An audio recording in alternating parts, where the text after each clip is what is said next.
John Paul Copenhaver was a self-proclaimed alpha male who did, quote, alpha male shit. But the problem was he didn't seem to be able to keep, like, all of his violence just in the ring. Things between the two of them seemed to be going well, and they seemed super in love. Like, all the photos of them at that time were just happy and smiling. But later, new photos would start to circulate all over the internet of Christy Mack's battered and bloodied face after she escaped his attempted murder. It turns out War Machine was pretty violent through the entirety of their relationship. After 2 years of dating, in May of 2014, Christy decided she had had enough and she wanted out of the relationship, and she actually did get off. John had actually kept a key to her Las Vegas home 3 months after the breakup happened in August of 2014.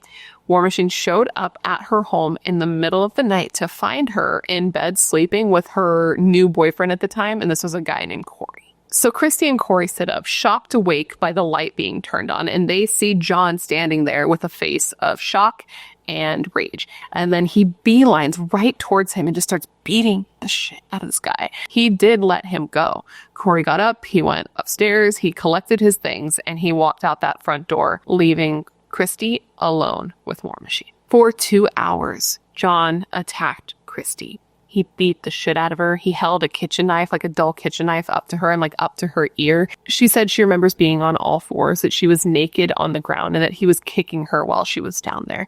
She said that she remembers him kicking her in the ribs until she started convulsing, and she begged him to stop because she believed she was going to die from the pain that she was in, and he just kept telling her that nobody could help her. He told her, like, I have to kill you. I have to kill you now because I've gone too far. Nobody can see you looking like this, or they're going to know that I've gone too far. And then he left the room. Now, Christy was able to escape and live because when he left the room, she took that opportunity to bolt. So she ran, dude. She went out of her balcony and she just took off running naked down the street to a neighbor's house. She jumped over their fence. She started banging at their door, begging them to let her in and let her call the cops. So police arrive. They go to her home to arrest John, but by the time they get there, he's gone. He had taken off and he would be on the run for a week before he'd finally be caught. Ultimately, John was given 36 years to life in prison. Do you believe that John's sentence was appropriate and is justice for the crimes he committed? Let me know all your thoughts in the comments below.